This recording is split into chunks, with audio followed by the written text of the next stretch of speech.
Salutations, bienvenue dans DCP, du ciné et des Potes. Votre émission bimensuelle de cinéma avec votre équipe composée de Julien, Jérémy, Fred. Salut. Et de moi, Wen. C'est une semaine de gros films et par gros films, j'entends des longs, puisqu'on va parler de Projet Dernière Chance et de ses 2h30, ainsi que la fresque historique de 3h20 par Xavier Giannoli, Les Rayons et les Ombres. Mais ce n'est pas tout, puisque Jérémy et Fred ont assisté à une cinex par Sens Critique et ont pu voir en avant-première I Swear de Kirk Jones. En français, ça... Plus fort que moi. Et Jérém est allé voir They Will Kill You. Oui. Il en parlera succinctement. Et d'ailleurs, en fait, sur les 30 dernières minutes de l'émission, ce sera Jérém, puisque Jérém fera les chiffres de Ryan Gosling et Jérém a le Joker. Voilà, c'est moi qui prends le contrôle en fait. Donc 30 minutes, hein. Chrono. Faut que je tienne. Et je rappelle que vous pouvez nous suivre sur Insta et TikTok et que vous pouvez retrouver cette émission sur toutes les plateformes de streaming et sur YouTube. Rien de plus à ajouter, messieurs. Je pense que c'est mal inséré dans l'émission. On avait peut-être parlé des Lost Media, mais Ah oui, on peut l'insérer quelque part. On C'est commence vrai. direct comme ça. peut-être après They Will Kill You. Peut-être, ok. Voilà. On les aime bien, Phil Lord et Chris Miller, à qui on doit les scénarios de la trilogie Spider-Verse et La Grande Aventure Lego, et qui ont réalisé les 21 et 22 Jump Street, que Fred et Jérém aiment beaucoup. Pour moi, 22 Jump Street est la plus grande comédie de tous les temps. Moi, j'aime bien, mais sans plus. Hein. Ah ouais ? 21, Je sais pas. c'est très sympa. Hein. Cette fois-ci, ils adaptent un roman de SF à succès et nous offrent le premier grand blockbuster de l'année, avec en tête d'affiche Ryan Gosling qui doit sauver le monde. Moi, c'est Grace. Toi, je vais t'appeler Rocky. On est venu ici pour la même chose. Lui aussi, il a son soleil qui meurt. Si on veut sauver nos planètes, il faut trouver le moyen de communiquer. Regarde ça. Là, on a dans les 250 mots. On va te trouver une voie. Pourquoi simple prof dans l'espace? Non. Pourquoi simple prof dans l'espace? Et sinon ça. Moi, Rocky. Je aimais. Professeur de sciences de collège, Ryland Grace se réveille sur un vaisseau spatial sans aucun souvenir de qui il est, ni de comment il est arrivé là. Il doit comprendre comment mener à bien sa mission interstellaire pour sauver la Terre d'une catastrophe astronomique, complètement seul jusqu'à ce qu'il rencontre un mystérieux extraterrestre qui a voyagé sur des années-lumière pour sauver sa propre espèce du même sort. Qui se lance. Mais lance les hostilités. Ah, vas-y. pardon, oui. Bah, C'est moi, un film Amazon. Non. C'est un film Disney. Ah non. si, c'est un film Parce Amazon. que j'ai cru qu'il y avait, techniquement, il y avait un gros produit par Amazon vraiment dès le départ. Mais Bah oui, vu que Amazon a racheté la MGM. Oui. Mais tu me dis lance les hostilités, mais moi il n'y a pas d'hostilité, je trouve que c'est génial. Oui, enfin, hostilité, c'est un terme pour dire lance-toi. Bah, je vais te dire exactement ce que j'ai dit en sortant de la salle. Moi, en fait, j'ai lu ton commentaire sur Letterboxd Ah, et ça m'a grave donné envie. Je me suis dit, putain, j'ai trop hâte. J'ai vu que beaucoup de gens avaient des ouais. très bons retours. Ah, zut. C'est boring. Oh, non, non. C'est boring, parce que les gars. C'est... Moi, je enfin, suis désolé, mais en fait, si, c'est bien. Mais quand tu me dis que ce film résume bien la SF des 20 dernières années, que en fait, je m'attends vraiment à voir quelque chose d'important, genre dans le cinéma. Et le côté trop good buddy, genre je fais ami-ami avec un caillou, enfin, genre c'est émouvant, mais c'est sans plus, quoi. Enfin, tu vois, genre... Ah, ouais, alors, mais t'évites des redites. T'évites la redite, moi je trouve. Avec tout ce qui est sorti sur l'espace ces derniers temps, genre Seul sur Mars, Interstellar, Ad Astra. Ad Astra, je trouve que ça mettre un peu d'humour et de comique dans l'univers spatial. Ça mais du coup, fonctionne à la plutôt fin, bien. c'est que ça, finalement, en soi. C'est pas le film qui va révolutionner la SF, c'est un film qui synthétise beaucoup ce qu'est la SF sans en être le plus grand film de SF de tous les temps. Mais moi, je regarde tout ce qui est sorti depuis le début de la décennie 2020. Bah, je pense que c'est un des meilleurs blockbusters de cette décennie. Il y a quoi depuis 2020 Il y a à part les Avatar et The Batman et... Non, mais en SF. En SF Ouais. Parce que Seul sur Mars, c'était avant. 2016. 2016 déjà, ouais. Ad Astra c'était 2019. Mais enfin, je trouve que c'est tout ce que devrait prendre Hollywood comme exemple. Bah, en fait, le film sait d'où il vient, déjà. En termes de référence à de la SF qu'il fait, etc. Il sait d'où il vient, tu vois. Ils vont pas mytho en mode je vais révolutionner le game à faire ce film-là. Non. T'as beaucoup de trucs et justement, je trouve ça très cool que, en gros, la première interaction qu'ils ont, c'est du mimétisme. Parce qu'en fait, le film ne fait que ça. Il fait que mimer et ressinger des éléments qui ont déjà eu lieu dans d'autres films en essayant de les amener plus loin. Donc c'est pour ça que le film, pour moi, est vraiment excellent. C'est qu'il essaye d'amener plus loin ces trucs de hard SF qu'on a déjà vus.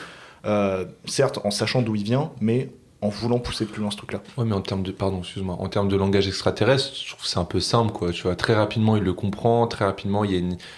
Mais après, peut-être c'est parce que peut-être que je pense que c'est vraiment le côté trop léger du film qui me saoule, en fait, tu vois. Ah oui, parce que c'est pas le but du film. Si tu veux Oui. regarder un film là-dessus, tu regardes Premier Contact et puis Oui, voilà, Enfin, j'allais y venir, tu vois. Et le côté justement, un peu- le film, il évite de tomber dans la surcomplexion. Je sais pas comment le dire, Mais mais il est simple. voilà, il évite de tout rendre complexe. Ce qui peut être l'un des défauts d'un film comme Interstellar, par exemple. Mais en fait, moi je trouve que, alors, il évite d'être complexe et pourtant tu comprends ce qui se passe, mais ça te caresse un peu dans le sens du poil sur des questions juste de physique. Mais en fait, moi le trailer me donnait pas envie parce que tous les enjeux de sauver le monde, soit on est devenu trop vieux pour ça, soit c'est devenu complètement désuet. Et en fait, je réfléchis à comment sauver le monde, on traite ça à Hollywood aujourd'hui. Et en fait, j'ai l'impression que chez Hollywood, et en fait, l'exemple que j'ai, c'est Avengers, on ne prend pas au sérieux le fait qu'il faut sauver le monde. On ne prend pas au sérieux un enjeu qui est aussi grand que ça. Alors que dans les années 80, c'était en mode il faut tout le temps sauver le monde, c'est tout le temps les Américains, tout ça. Et du coup, quand Avengers te dit on va sauver le monde, il l'assume pas trop, tu vois, c'est en mode ah là là, regardez, c'est des extraterrestres qui font ça, c'est bizarre, c'est tu vois, je dab. Et en fait, projet Dernière Chance, il est en mode il faut sauver le monde, il prend à bras le corps l'enjeu, il est là en mode genre ok, c'est gros, mais on va y aller avec le cœur. Et en fait, à la fin du film, t'es dedans, quoi. Et en même temps, c'est gros, mais je trouve qu'il y a quelque chose qui est intéressant, c'est que c'est pas le soleil va disparaître, c'est la fin du monde, tout le monde va mourir. C'est juste simple, c'est si la température descend, et ça fait écho à toutes les problématiques de changement climatique, c'est que si la température descend, en fait, il n'y aura pas assez de nourriture pour nourrir le monde, donc il va y avoir des morts, etc. Donc c'est très prévisionnel. C'est-à-dire que le monde ne va pas s'arrêter si le projet Dernière Chance échoue, mais il y aura énormément de dégâts. Et rien que cette petite nuance-là, je trouve que ça rend le film beaucoup plus intéressant dans ses enjeux, et aussi notamment parce que le héros principal, Ryan Gosling, il n'est pas du tout présenté comme un héros finalement, et c'est même pas censé être le héros de cette histoire. Donc c'est pour ça que je trouve que le film redéfinit bien l'héroïsme qui se complaît dans Hollywood avec des trucs à l'Avengers où t'es censé te réunir à je sais pas combien pour essayer de sauver le monde. C'est un mec, non là c'est juste un mec qui est tout seul, qui va se faire aider avec une autre personne, mais qui lui aussi est tout seul pour sauver finalement sa propre espèce. Juste ça, au lieu d'une grosse réunion, ils sont deux avec leur tête, leurs idées. Et ça fonctionne en fait. Il n'y a pas besoin d'avoir je ne sais combien de personnages avec des pouvoirs, je ne sais quoi. Non, c'est juste deux mecs avec leur intelligence et leurs connaissances scientifiques qui sont propres, et leurs outils qui leur sont propres également, qui s'unissent juste pour sauver chacun des deux mondes. Et au final, ils se sauvent eux-mêmes. Non, et puis ce que tu dis par rapport aux Nations Unies, tu vois, le fait que le dérèglement climatique, le fait qu'il va faire plus froid, à un moment... Sandra Hüller, j'avais Müller en tête, Sandra Hüller, elle le dit, c'est que les nations, en fait, là, en ce moment, à cet instant T, ils se réunissent et c'est un miracle, mais quand il y aura plus assez à manger, en fait, ça sera la loi du plus fort, quoi. Et je trouve ça chouette. Moi, je reviens à ce que je disais au début, c'est un film Disney. Non, quand je regarde la bande-annonce, moi, quand j'avais vu de base la bande-annonce du film, je me disais bon, ok, c'est Ryan Gosling comme d'hab, il fait le rôle un peu du mec sympathique, good buddy et tout, qui devient mieux qu'un caillou. Tu vois, j'étais un peu en mode bon, le film me tente pas, et c'est après, je me suis un peu laissé avoir par les avis. Et non, désolé, pendant tout le film, je suis là à me dire bon, c'est un mec qui devient mieux qu'un caillou. Le caillou, il est là. Non, mais ça c'est reste... mignon. Tu vois, le caillou, par exemple, le caillou, ça c'est la technique pour voir un grand film un peu Disney où il y a du merchandising. Mais je vois bien des cailloux, des peluches de cailloux là, bientôt être distribuées de partout. Enfin, toi, il y a quand même un côté un peu. Et je pense peut-être parce que je suis trop un aigri de la vie, mais quand on touche à la SF, pour moi, on peut pas ajouter un truc à la Disney dedans, tu vois. C'est peut-être mon côté un peu genre. Moi, je veux un truc qui se prenne très au sérieux parce que ça. Regarde Wall-E. Non, mais regarde juste Star Wars épisode 6 avec les Ewoks. Enfin. Ouais, c'est vrai. Wall-E, c'est le petit robot tout mignon avec Eve. Genre, Wall-E fait des cubes. C'est mignon, Wall-E. Quand tu parlais de cailloux, du coup, j'ai pensé à l'imitateur qui fait Cabrel, là. Je crois que c'est entouré de cailloux. Laurent Gérard. Ah, ok. Ah, t'es parti loin. Ouais, t'es parti loin. Mais en fait, je pense que c'est juste... Il y a ce truc-là qui a touché... qui m'a dit, ouais, en fait, ça m'a pas emporté, quoi. T'es tu vois, juste pas rentré dans le délire du film, alors que pourtant... Si, c'est mignon, tu t'es attaché à ce petit caillou. Je vais pas dire ce mot.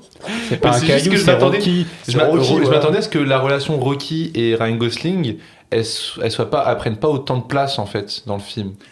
Et finalement, quand tu regardes sur les 2h30 de film, t'as bien du flashback pendant 45 minutes. T'as une bonne demi-heure où Ryan Gosling est tout seul dans son vaisseau. Au final, ça occupe quoi, une moitié du film, pas plus. Hein. Okay. Mais en fait, quand tu regardes globalement ce qui passe dans le film, c'est un grand blockbuster, spectacle familial, en tout cas visible par tout le monde, et des scènes d'action, des grands moments, il n'y en a pas tant que ça dans le film. Il y a finalement ce moment très épique où ils vont récupérer c'est une substance, des molécules sur une planète verte. Et là, pour le coup, cette séquence-là qui dure bien 15 minutes, elle est vraiment très intense et impressionnante. Mais finalement, c'est beaucoup de dialogue, c'est beaucoup de réflexion, c'est beaucoup de trucs gratifiants en fait, parce que tu regardes deux personnes avec un langage différent se comprendre progressivement et genre c'est des trucs que t'as vu 1000 fois au cinéma hein, forcément, mais Il le fait bien. c'est toujours très gratifiant je trouve. C'est agréable à suivre. Ouais. Moi, je pense que la seule scène qui m'a marqué dans le film, c'est la séquence karaoké où Sandra Hüller elle chante. Je sais pas pourquoi, j'étais sûr avec toi. J'ai adoré cette scène. Ouais, Elle c'était est très sûr. émouvante. En fait, c'est le personnage qui est très froid. Elle est habituée à faire des personnages assez froids quand même. Et le fait qu'elle se mette à chanter une petite musique et tout, pour apporter un peu d'aide à cet équipage un peu dépressif, quoi, peut-être la fin du monde. Non, ce moment m'a touché. Mais le truc, je suis désolé, je reviens. Voilà, le caillou, quoi. Je suis désolé, j'ai peut-être pas compris le truc. Je suis resté trop interstellar, moi. Je sais pas, moi je trouve ça super intéressant la manière dont c'est amené parce que tu le vois pas tout de suite, justement, ce personnage de Rocky, Oui, t'as cette ça prend du communication temps. à travers les deux vaisseaux. Ah oui, ça prend Puis son même, temps, je trouve qu'en termes d'esthétique, c'est assez intéressant, toute l'esthétique de. Oui, je du sais plus- vaisseau, etc. Je sais plus c'est quoi le nom de son espèce, parce qu'il dit qu'ils viennent. Je sais plus. Il a un nom. Il y a un nom à la planète et Et tout. Story, un truc comme ça. Il y a un nom à l'espèce, je sais plus laquelle, mais je trouve ça intéressant le fait qu'il crave tout avec ses mains, le fait que d'un côté t'as l'hyper-technologie humaine et d'un côté t'as le côté très artisanal. Très du robot. organique. Ouais. Ouais, organique, ouais. Et voilà, le seul défaut que je pourrais reprocher au film, c'est sa structure narrative faite de flashbacks, et je trouve que sur la fin, les flashbacks, ils cassent un peu le rythme pour rien, quoi. Mais autrement, je trouve que c'est excellemment bien réalisé et que c'est vraiment haletant. Genre les 2h30, je les ai pas vus passer. Il y a des bonnes vannes, il y a des bons effets spéciaux, il y a tout pour faire un bon gros film populaire. Oui, Ok. et puis visuellement c'est oufissime, la musique elle est excellente. C'est vrai que les musiques sont cool. Franchement, la Ouais. musique, il y a énormément de thèmes musicaux super cool dans le Ouais, film. C'est c'est super varié, c'est super cool. Il y a les Beatles. J'ai pensé Oui, à toi. Je me oui. suis dit, c'est vrai qu'il y a les Beatles. C'est vrai. Owen va bien aimer. Oui, mais voilà, pour le moment, je trouve que c'est. Le film de l'année. Alors, c'est bête parce que à chaque fois qu'on parle d'un film, C'est je suis toujours en le mode. film de l'année. C'est toujours le film de l'année. Mais je trouve que 2026 est une super année qui montre en progression. Parce qu'au début, j'étais en mode, Hamnet, c'est vachement bien. Après, j'étais en mode, aucun autre choix. Marty suprême. Et là, maintenant, ça, franchement, je trouve que. Retour en 2024 ou quoi? Mais non, mais Vous toi, allez me t'as- dire que le film est dans votre top là de l'année. Ah bah c'est le meilleur film de l'année pour moi. Ouais. Là, hein. Cette année, elle glow up. Et je trouve. Mais je te dis, pour le moment, pour moi, c'est un des meilleurs blockbusters de la décennie. On en est là. J'irai peut-être pas jusqu'à là, Ouais, mais moi s'il vous j'ai plaît. bien apprécié le spectacle. Ah, t'es pas convaincu. Non, peut-être à revoir. Hein, Ouais. Non. On est 3 contre 1, on a gagné. Projet Dernière Chance, donc c'est un budget de 200 millions de dollars pour, au moment où on enregistre, un box-office mondial à 155,6 millions, dont 96,8 aux USA, et pour sa première semaine en France, qui était celle du 18 au 24 mars, qui est celle du Printemps du cinéma, qui a eu lieu également à ce moment-là. Il a fait 413 204 entrées, c'était le premier des nouvelles sorties de la semaine. Mais le film, il cartonne. Hein. Alors moi je pense qu'il cartonne pas tant que ça pour un budget de 200 millions pour un premier week-end. Moi je pense que c'est bouche à oreille qui va Oui. faire gagner le film et qui va en faire un beau succès sur le long terme. Moi, je pense qu'il va taper le milliard. Ouais. Ça Oh, vient de me t'es venir. ambitieux. Ça vient de me venir, mais en vrai, genre, moi, je l'ai dit à ma famille, hein, allez voir. Oui c'est ça, moi je conseille à tout le monde d'aller le voir aussi C'est ça. autour de moi. hein. J'ai l'impression d'être dans un autre univers, de pas comprendre. Je trouve que la bande-annonce, ça paye pas de mine. Bah oui, Ouais. voilà. Mais oui, mais tout le monde est en train de dire que c'est oufissime. Forcément, ça. C'est ça comme, tu sais, quand on a eu l'effet une bataille après l'autre, on comprenait pas. J'ai le même truc là, je suis en mode, mais- Ah, c'est dommage. Une bataille après l'autre je comprenais pas, bah là je comprends mieux quand même. Pour revenir sur une bataille après l'autre, ça n'a rien à voir, mais je commence à mieux comprendre le film avec le temps. Oui, Vous je avez trouve pas que ce ça. truc là aussi Si, il y a ce truc où plus le temps passe, plus il se bonifie dans mon esprit. Ouais, voilà. À l'actualité aide aussi, peut-être. Oui. Oui. Puis le côté Oscar, peut-être. Ça aide aussi un peu. En parlant d'un autre film qui, je pense, est sorti peut-être avec 3 semaines de retard par rapport au César, parce qu'en vrai, il aurait été un fort bon prétendant quand même, Les Rayons et les Ombres. Déjà 5 ans, depuis l'excellent Illusion perdue, Xavier 5 Giannoli. ans déjà. C'était 2021. Ouais, Que le temps passe vite. C'était très très fort d'ailleurs, Illusion perdue. Xavier Giannoli nous emmène dans une autre époque, les années 30 et 40, pour suivre la lente et insidieuse arrivée de la collaboration française. Avec l'Allemagne nazie et l'instauration du régime de Vichy, on va être striké. Pourquoi tu prends une voix des radios années 40 là? Les Français parlent au français. Attends, Les Français partout français. Au début des années 30, mon père et Otto étaient des pacifistes convaincus. L'Allemagne veut la paix. Je crois qu'il faut maintenir le dialogue avec Hitler. Désormais, il y a un homme à l'ambassade d'Allemagne qui est mon ami depuis toujours. Et son idée, c'est une politique de collaboration sincère entre les deux pays. Qu'est-ce que tu veux dire par collaboration? ça, c'est un jeu de dupes et je te sais trop intelligent pour pas le voir. J'allais avoir 20 ans. Tout était encore possible. Moi, je savais pas. Pendant la Deuxième Guerre mondiale, l'histoire vraie de Jean et Corinne Lucher, un père et sa fille dans l'engrenage de la collaboration. C'est juste ça. Bah, c'est juste ça le synopsis. Hein. Voilà, je tiens à dire que Owen n'a pas voulu que je sache ce qu'il avait pensé du film avant qu'on enregistre, alors que d'habitude on partage quand même au moins un avis succinct. Et il m'a dit qu'il voulait absolument voir ma réaction à son avis du film, donc j'attends que ça maintenant. Bah écoute, nous sommes en 2026, c'est toujours les nazis les méchants. On peut avoir une deuxième chance. C'était ça. Mais attends, il m'a teasé pour ça. Non, j'ai trouvé ça vraiment long. J'ai trouvé que c'était nul, exaspérant. À ce point. Je la trouve insupportable, l'actrice, à dire on savait pas. Mec, genre vraiment, le film, je l'ai pas vu du coup. Dans mon cinéma, j'ai juste regardé un peu un moment dans la salle et j'ai vu donc l'actrice. Et j'avais pas le son, hein. Mais elle me faisait chier déjà à travers le truc. En fait, j'avais l'impression que vraiment elle jouait très mal. Enfin, c'est 3h20 de on savait pas. Non, c'est vraiment bien. Attends, c'est vraiment bien comme film. Merde. Merde, ça match pas avec moi.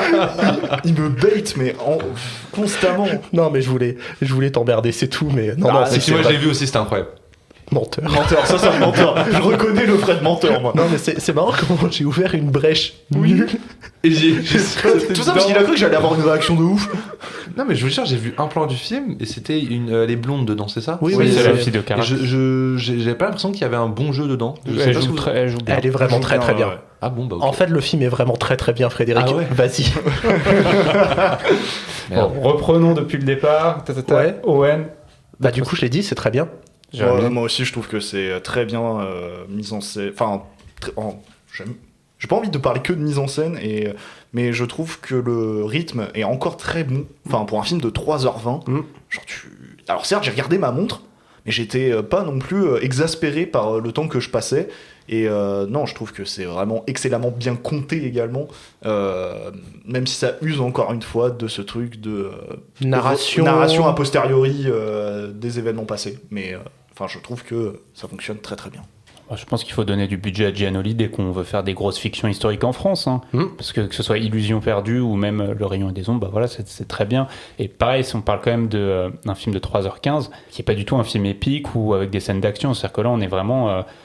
c'est des scènes de palais, des scènes de couloirs, c'est vraiment le petit entre-soi parisien de la collaboration. Et donc, c'est beaucoup moins épique que pouvait l'être un Illusion perdue, où tu as vraiment cette idée de gloire et de chute d'un homme dans le monde du journalisme au 19e siècle. Là, c'est beaucoup plus lent, mais je trouve que tu vois vraiment la maturation des personnages, c'est-à-dire de voir ces personnages qui tombent peu à peu, et qui s'enfoncent en fait. Bah, au final, ça reste une histoire de rise and fall, et tu remplaces le côté très lyrique, très belle lettre d'Illusion perdue, et tu allonges le temps qui va opérer comme un étau, et plus le film avance, plus les personnages s'élèvent vers une luxure, mais en même temps, toi, plus le film avance, plus tu te sens la gorge serrée, parce que tu es en train de sentir que le film t'étrangle. Je trouve que c'est un film qui te donne le sentiment d'être étranglé. Ça fait pas du bien, mais c'est fort. Oui, mais je sais pas quoi dire de plus. Non, en fait, moi, ce qui m'a marqué, c'est surtout la fin. Alors, le film se termine sur un écran texte qui, personnellement, m'a fait extrêmement marrer, mais sur le coup, qui m'a fait réfléchir sur la fin. Parce que finalement, en fait, certes, c'est important de raconter les histoires, mais c'est surtout de se souvenir qui est important. Pour moi, ce que veut dire le film, c'est important de se souvenir, même si le travail de mémoire reste et indéniablement important. Le but, c'est raconter, cette histoire est racontée de cette façon-là. C'est important de le raconter, mais ça aurait pu être raconté sous plein de points de vue différents. Donc c'est ça le but du film, c'est se souvenir pour essayer de pas refaire les erreurs du passé. Sauf que pourtant, qu'est-ce que le film pointe, et beaucoup de fois dans son discours, c'est qu'on est en train de refaire les mêmes erreurs. Et surtout, il y a des plans, justement, il y en a un qui est magnifique dans la bande-annonce, qui est déjà dans la bande-annonce, c'est le plan où tu as Jean Dujardin au premier plan, et derrière, tu as le journal qui est en train de défiler, en train de s'imprimer, et défiler derrière. C'est juste magnifique en termes de symbolique, ce plan. Je sais plus trop où je voulais en terminer, mais en tout cas, voilà, il y a beaucoup de trucs qui font te dire, dans la réalité, on est encore en train de faire ça, faudrait que ça change, c'est un peu un cri d'alarme, quoi. Mais en fait, ce qui est fou avec le film, je trouve, c'est que donc tu suis un point de vue qui est quand même assez particulier, c'est celui des collabos, et c'est celui de collabos qui Pas n'importe lequel, c'est ça qui est intéressant. Ouais, en effet, et de collabos qui se voilent la face. Et en fait, je trouve que le film ne rappelle pas trop, dans son récit au fil du film, ce qui est en train de se passer finalement. Par exemple, à un moment donné, t'as Jean Dujardin qui dit explicitement dans une lettre « Je suis antisémite ». Et ça arrive un peu comme un cheveu sur la soupe, parce que le film cache tellement en fait ce qu'il y a de mal dans ce que font les personnages, mais tu sens un inconfort, tu sens une forme de malaise qui s'épaissit au fur et à mesure, que je trouve que c'est encore une fois c'est fort quoi. Ça... c'est génial en fait par rapport à la place de toi en tant que spectateur. C'est-à-dire que ce qui est intéressant, c'est que c'est pas n'importe quel collaborateur, c'est Jean Lucher, et c'est un peu un des points du film, c'est que Jean Lucher il a collaboré, mais il a pas collaboré tant par idéologie ou par fanatisme nazi, mais il a juste collaboré par intérêt. C'est-à-dire que c'est un homme qui, tu le vois dans toute la première partie, en fait, a toujours galéré, qui a toujours voulu vivre au-dessus de ses moyens, mais qui a toujours galéré pour financer son journal, pour financer son train de vie. Et en fait, en allant dans la collaboration, il a tout ce qu'il voulait avoir. Et en fait, il a conscience que ce qu'il fait est mal, mais par intérêt, il s'enfonce en fait dans dans ce monde-là. Et alors, est-ce que c'est pire ou est-ce que c'est mieux ? On peut même se dire que c'est pire, et c'est un peu toute la plaidoirie du procureur à la fin, c'est que il aurait pu faire le choix, et le film toujours te laisse des portes d'entrée où tu dis il va peut-être avoir un sursaut, quelque chose, mais non, il s'enfonce toujours. Tu as notamment cette lettre où il dit je suis antisémite, etc. Et justement, la place du spectateur, c'est que le film te montre pas tout l'envers de la guerre. Tu as justement ce petit milieu de collaborateurs parisiens qui vit dans le luxe, et vraiment le luxe, c'est la déchéance même, dont on parle tu vois, la tête des fêtes, etc.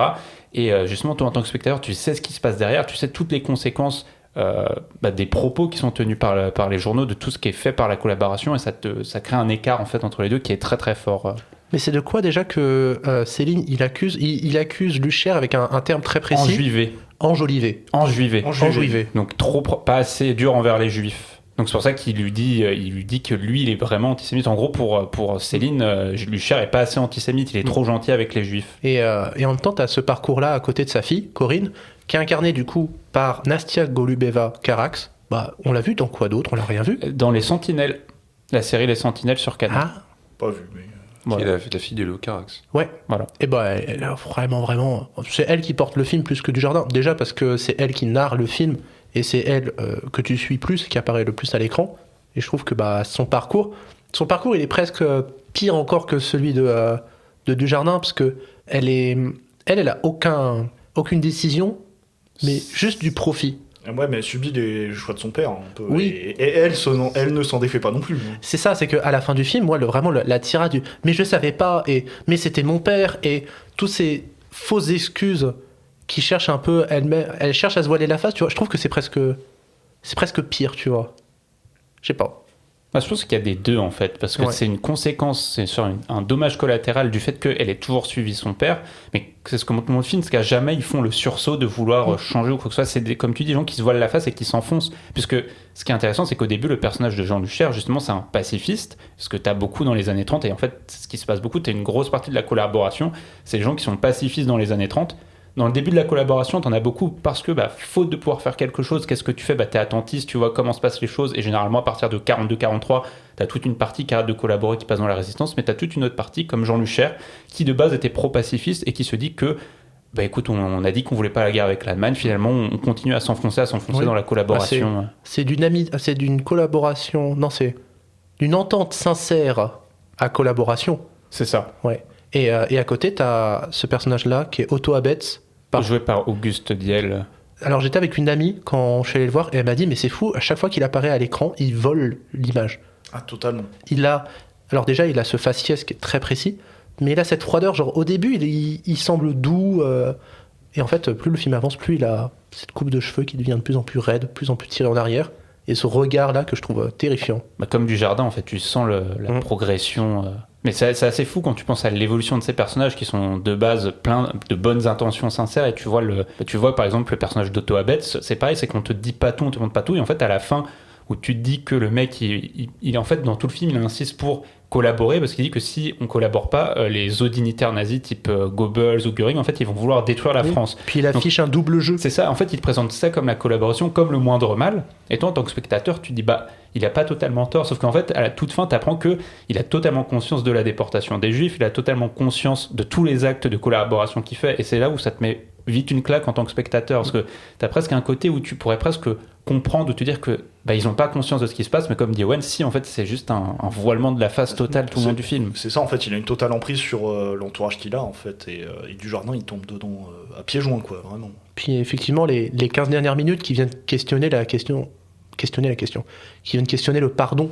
T'as le procureur qui est vraiment très très très sévère avec Lucher, et en même temps tu comprends aussi la position. T'as eu ce que tu disais par rapport à cette oisiveté, cette collaboration par profit, et à côté t'as le parcours final de Corinne qui retrouve un personnage qui lui était cher avant la collaboration et qui va faire preuve d'un pardon qui est presque trop gentil. En tout cas, pour moi, il est passé comme trop gentil. Après, le discours final, c'est l'art est au-dessus de toutes ces considérations-là, c'est remettre un peu l'art au cœur du débat. Mais cette gestion de la question du pardon et... Parce qu'il y a toute une complexité sur les personnages, justement, avec cette scène finale de personnages que tout oppose, finalement, et qui arrivent à se réunir... Mais voilà, en fait, de toute façon, toute la complexité du film tient à ce que ces personnages ont collaboré par, comme tu dis, oisiveté, par intérêt, plus que par... Et en même temps, si, parce que tu as une forme d'idéologie qui est acceptée, en fait, quand tu fais ça. Et donc, c'est ça qui est assez fort. De toute façon, le film, dès le début, il te ment pas sur la destinée. En fait, ça s'ouvre sur la mort de Jean Dujardin. Sur la finalité de chacun. Ouais, ça s'ouvre, en fait, déjà sur la finalité des personnages. Et en fait, l'idée, c'est de retracer comment on en est arrivé jusqu'à là. Et tu sens, justement, toute cette déchéance des personnages en fait. C'est très fort. Et en tout cas, ouais, ça parcourt bien les personnages, même les personnages secondaires, tu sens qu'ils ont quelque chose derrière, tu vois. Ils sont pas juste là pour faire fonction. Vraiment, je pense au personnage du second éditeur en chef, on va dire, au moment de la collaboration, qui lui a vraiment des idées totalement qui se complaient dans l'idéologie naziste. Et moi je trouve ça dingue de se dire que oui, il y a des personnes comme ça qui ont existé. Et en plus, moi j'ai trouvé ça je trouve la scène folle. La scène est folle. Et j'ai trouvé ça un peu, entre guillemets, marrant, que le mec joue que des personnages de salauds, parce que c'est le mec qui joue un des gars dans Revenge. Ah ouais. Le mec joue que des rôles de salaud quoi. Mais la scène elle est folle parce que justement c'est-à-dire qu'on arrive, on est au début de la collaboration, ils commencent en train de sortir le journal et en gros t'as les nouvelles lois antisémites qui arrivent en France et en gros Jean Lucher veut pas faire d'édito dessus, c'est-à-dire qu'en fait il est pareil dans ce côté attentiste en mode je sais qu'il commence à se passer des choses antisémites mais je fais comme si de rien n'était, et t'as lui justement son rédacteur en chef qui fait non mais moi si tu veux je peux faire l'édito, je trouve qu'il y a des lois qui sont acceptables, et tu commences à voir la progression dans laquelle ça va tomber. Jusqu'au moment où il fait son fameux édito. Et après, t'as l'édito et t'es en mode waouh! Et tu dis que ça commence par des mecs de base qui étaient en train de dire nous ne voulons plus la guerre, nous voulons le. Enfin, c'est assez fou en fait la trajectoire des personnages. Et justement, la scène où ils disent bon, on va créer un nouveau journal parce que maintenant on a les fonds et tout, et que t'as vraiment les purs résistants qui disent bah non, nous on se barre, c'est pas. Enfin, je trouve cette scène déchirante quand tu sais ce qui va arriver aux résistants derrière, tu vois. Non, et puis le moment où Otto dit, je sais plus à quel nazi, que l'antisémitisme est inscrit dans la culture française, tu vois, et que non mais c'est un très fort décortiquage de la société, de plein de choses. Avec plein de résonances sur des comportements qu'ils peuvent avoir encore aujourd'hui. Ouais. Enfin, vraiment, je trouve le film ultra pertinent, encore une fois, comme Illusion perdue qui était très pertinent sur le journalisme, encore une fois, il y a une partie journalistique très importante finalement. De la presse, qui traite de la presse. Encore une fois dans ce film-là, et franchement, chapeau quoi. Mais pour quelqu'un qui voudrait s'intéresser à la presse, vraiment, tu t'enchaînes Illusion perdue et Les rayons et les ombres, et je trouve que ça te donne une vision sur le poids et le pouvoir de la presse. Et je trouve qu'en super complément comme film, je trouve que L'Armée des ombres de Melville, ça passe super bien après. Enfin, je me suis pas refait L'Armée des ombres après, mais je me suis dit enchaîner les deux, ça peut être vraiment intéressant quoi. En fait, c'est intéressant dans le sens où c'est ça, le film te montre pas toutes les conséquences de la collaboration avec. Et si tu vois Le rayon et les ombres, si tu vois le film de Melville après, tu vois les deux côtés en fait. Ouais. Mais L'Armée des ombres développe aussi la question de enfin c'est méchant, mais le côté loser de la résistance, dans le sens où dans L'Armée des ombres en fait les résistants passent leur temps à s'entretuer et essayer de trouver des taupes entre eux parce que en fait ils n'arrivent pas à accomplir leur mission. On a passé beaucoup de temps quand même sur Les rayons et les ombres. Le film dure 3 heures, faut passer du temps. Mais c'est très très bien. Ouais. Ça fait un peu peur, dit comme ça, 3h20. Mais Ça passe bien, de ce qu'on m'a dit. Ouais. C'est que les gens ne voient pas le temps passer. Ouais, ouais, C'est Ah, mais vraiment, c'est encore bien une fois, rythmé. Donc, comme j'ai dit, certes, j'ai beau avoir regardé ma montre, c'était pas en mode bon, c'est lassant. oui, C'était juste pour savoir où j'en étais dans l'histoire, quoi. Voilà. Un des gros budgets de cette année niveau cinéma français, puisqu'on estime le budget à 30,6 millions d'euros, dont je pense la moitié pour les clopes. En effet, c'est un film où tu peux avoir... il fume clope sur clope, c'est un truc de ouf. ouais, c'est la guerre. J'étais dans le Majestic Passy et il y avait que des vieux autour de moi. Ça toussait. T'as fait ta séance 4DX. Alors, non, alors en fait déjà bon, les sièges étaient atroces. C'était vraiment, je ne recommande pas d'aller à Majestic Passy. Et pendant toute la scène qui est au sanatorium, j'étais entouré de vieux et je me suis retenu fort de faire semblant de tousser. Mais vraiment, ça me démangeait. Je me disais, je vais leur faire peur. Ok, d'accord. Je suis un salaud. C'est pas bien. C'est pas bien. Je l'ai pas fait.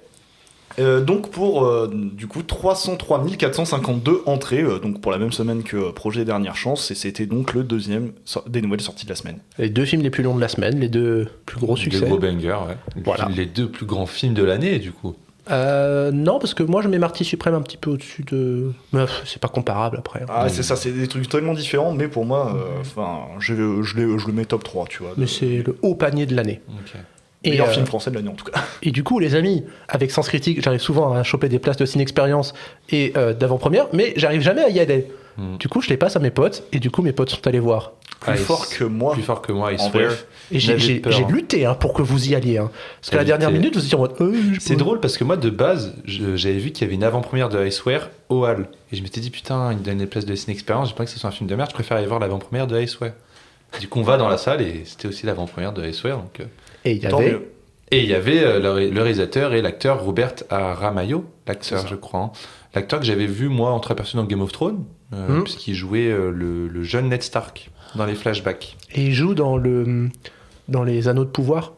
Il joue dans les Anneaux de Pouvoir, effectivement, mais j'ai oublié cette série de merde. Oui. Donc, Qui l'a retenu, pardon. Voilà. Mais oui, donc I Swear, très cool. Ce que j'aime bien du coup dans ce film, c'est que c'est à la fois un film éducatif, qui te permet d'apprendre un peu plus sur la maladie de Gilles de la Tourette, et en même temps qui arrive du coup à utiliser cette maladie comme du gag en fait. T'arrives à apprendre à en rire sans forcément mal considérer cette maladie, mais c'est plutôt cool. Et donc le réalisateur le dit lui-même, il lui dit il faut en rire. Je pense qu'il faut en rire parce que il dit que c'est quelque chose dont on peut en rire tout à la fois tout en pleurant. En fait c'est cool parce que avec cette maladie t'arrives à tomber dans un film très dramatique, mais aussi une comédie, parce qu'en fait le concept de cette comédie en tout cas c'est d'utiliser toutes les insultes que va sortir l'acteur pour en faire quelque chose de drôle, quoi. Ouais, tous les tocs, toutes les pensées qu'il a, parce qu'en fait Gilles de la Tourette c'est un peu ça, c'est tu sais que tu dois pas dire un truc, mais tu vas le dire parce que t'as ce besoin qui fait que tu te sens obligé de le dire, même si tu sais que c'est pas bien. Enfin, voilà. C'est ça, ouais. Donc, non, c'est vraiment un film social à l'anglaise, comme peut l'avoir fait Ken Loach, comme peut l'avoir fait plein d'autres réals. Et ça passe bien. C'est juste, c'est fluide, c'est drôle, c'est émouvant quand ça doit l'être. Enfin, vraiment, il y a plein de petits moments, enfin il y a des pures vannes vraiment dans le film qui sont soit dues à Gilles de la Tourette ou même pas, hein, parfois c'est genre c'est vraiment comment la vie s'articule autour de ça et comment tu peux vivre avec, comment tu peux éduquer à cette maladie. Et pour moi le film est aussi une nécessité pour ça en fait. C'est le but. C'est le but du film et il le fait très bien. Genre si tout ce que tu retiens de Gilles de la Tourette c'est juste c'est marrant, il balance des insultes, etc. Non, c'est pas que ça. Et vivre avec ça c'est difficile et c'est ce que le film montre. Et je pense que c'est un très bon moyen d'en apprendre plus sur ça et en plus de se barrer un bon coup, quoi. Parce que du coup, ce qui est intéressant, c'est que tout le film, ce que disait le réal, c'est qu'il a surtout privilégié de filmer en plan d'ensemble ou un peu plan grand. Parce qu'en gros, l'acteur avait vraiment une liberté totale de jouer ses tocs sans que ça soit écrit. Alors il y avait des moments où c'était écrit, donc on savait très bien qu'à un moment il allait réagir comme ça dans le script, mais il laissait aussi la liberté à Aramayo de péter un câble comme ça pour justement surprendre les acteurs à côté. Et il y a eu tout un travail en fait où l'acteur a passé, je crois, plusieurs semaines avec justement cet homme qui a eu la maladie, qui est une espèce de film sur lui, j'ai oublié son nom, bref. John, voilà, qui a inspiré le film, parce qu'il faut savoir que le film se passe, j'utilise vraiment en Écosse, dans les années 80, et à ce moment-là, la maladie n'était pas du tout connue. Et en fait, le vrai problème de la maladie, mais je pense que n'importe quel film qui parle d'un handicap, le problème, c'est pas la maladie en elle-même ou l'handicap, c'est les gens autour qui n'arrivent pas à vivre avec cette maladie ou à la comprendre.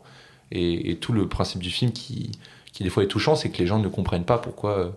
Déjà au sein de la cellule familiale, c'est compliqué. Et donc c'est tu pas passes ta compris. séance, moi j'ai passé ma séance la bouche ouverte en mode.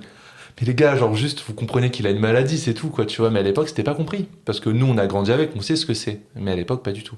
C'est en partie grâce à ce mec-là d'ailleurs que ça a été Exactement. démocratisé, même peut-être pas qu'en Grande-Bretagne, mais peut-être aux yeux du monde, etc. C'est ça. Donc, c'est très frustrant, en fait, comme film, parce que tu te dis, putain.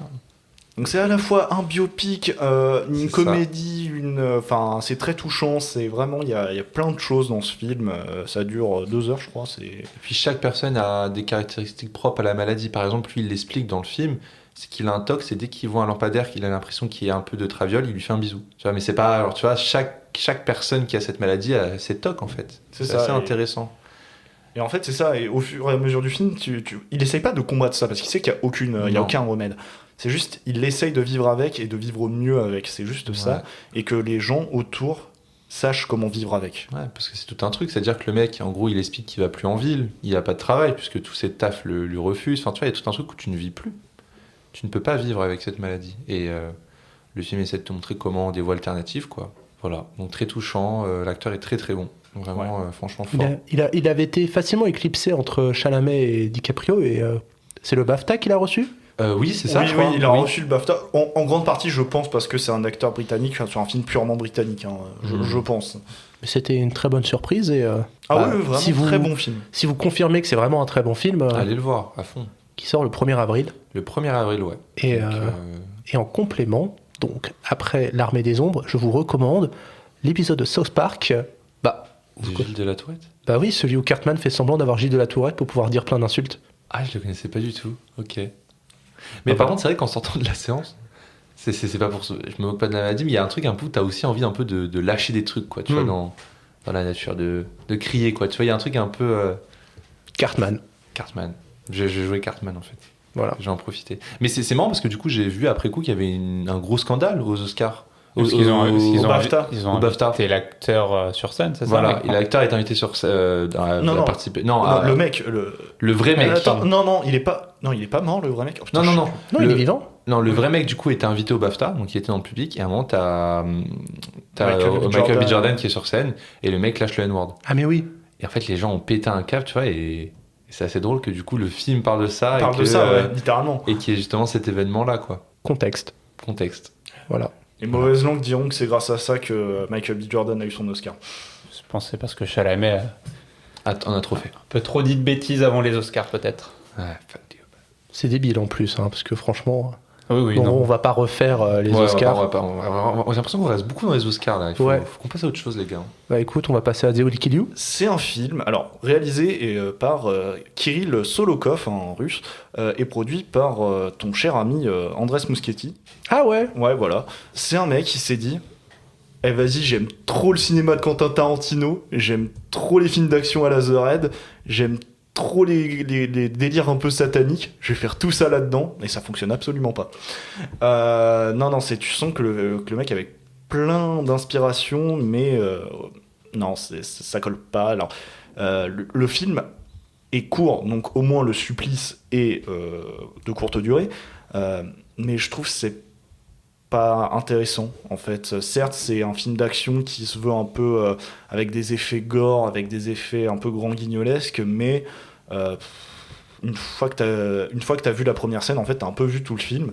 Vraiment, pendant le film, je me suis fait la réflexion. Putain, j'ai l'impression de voir un film que j'aurais pu trouver sur Insomnia, quoi. Enfin, c'est le truc sur Canal. Parce que vraiment, le scénar, c'est du cliché au possible. Alors après, est-ce que ça se veut comédie et le film m'a pas fait assez rire pour que je sente cet aspect-là et que du coup je l'ai pris juste comme un film d'action comme ça, avec un délire un peu horrifique, satanique, tout ça. Donc, et au final, je suis passé totalement à côté de la comédie. Donc si je passais à côté de la comédie, c'est que ces effets comiques ne fonctionnaient pas sur moi. Donc soit le film a un mauvais dosage de ces éléments, soit d'action, soit d'horreur, soit de comédie pour que ça me touche, soit c'est que le film est totalement mauvais. Mais des avis que je vois, les gens ont l'air de plutôt apprécier. Bah ouais, j'étais en train de regarder les avis, hein, mais Ouais, non, je sais pas, il a pas fonctionné sur moi le film, peut-être. on va pouvoir sortir la phrase préférée de Jérémy. Ça me touche pas. Ça me parle pas. Ça me parle pas, ça me touche pas. Non, pourtant j'adore les films d'action qui essayent des trucs comme ça, tu vois, mais moi je le comparerais à The Raid, et The Raid est un bien meilleur film d'action que ça, tu vois. Enfin, je sais plus dans quelle occasion on en parlait, mais c'est vrai que je me refaisais la réflexion en revoyant ce film, c'est que The Raid, l'avancement de l'histoire se passe par l'action. C'est vraiment un film où t'as pas tant de dialogue, de moments de dialogue et de séquences dialoguées. Et l'histoire avance et la narration avance grâce à l'action. Alors que là, non, le film sont obligés de se poser, de faire des flashbacks pour te résumer tout ce qui s'est passé, alors que ça aurait pu être un film comme ça, un film qui, grâce à l'action, amène à avancer la narration. Sauf que non. Donc voilà, c'est un gros pétard mouillé pour moi. Tant pis, c'est très difficile de trouver des transitions. Bah, surtout là, je t'ai amené on va parler de Lost Media. Oui. Oh la vache, j'allais encore oublier. C'est vrai qu'il y a cette série. Comme ces médias qui sont oubliés, j'essaie de trouver J'ai rattrapé moi tous les épisodes. Un gros pétard mouillé comme les Lost Media, du coup. Ouais. Lost Media de Timothée Hochet et Lucas Pastor. Alors, j'ai pas vu Coles, mais je sais que Coles a une fanbase vraiment très grosse. Coles, c'est pour avoir vu même la version américaine qu'ils ont faite. De quoi, excusez-moi, Coles. En gros, c'est une série qui se base uniquement sur des appels téléphoniques et en fait, tu suis une histoire que via des appels téléphoniques. Ah, d'accord. Et Coles, en fait, au moins la première saison est franchement une super idée et fonctionne super bien. Ils ont fait un remake américain, ils auraient pas dû. Les saisons, je crois qu'ils ont fait 2 ou 3 saisons en France, ils auraient peut-être pas dû non plus. Mais en tout cas, la première saison de Coles, c'est vraiment une belle idée, une belle trouvaille. Je pense qu'ils ont voulu réitérer ça avec Lost Media, sauf que ça ne fonctionne absolument pas. Bah écoute, moi au début, en fait, j'ai juste vu qu'il y avait un truc en rapport avec Feldup. Et moi, j'aime vraiment bien Feldup. Et je me suis dit, bah, Lost Media, Feldup, Canal+. J'ai vraiment cru au début que c'était un projet de Feldup, bêtement. Alors que pas du tout. Donc j'ai complètement raté le coche. On ouvre l'épisode 1, qui dure 13 minutes.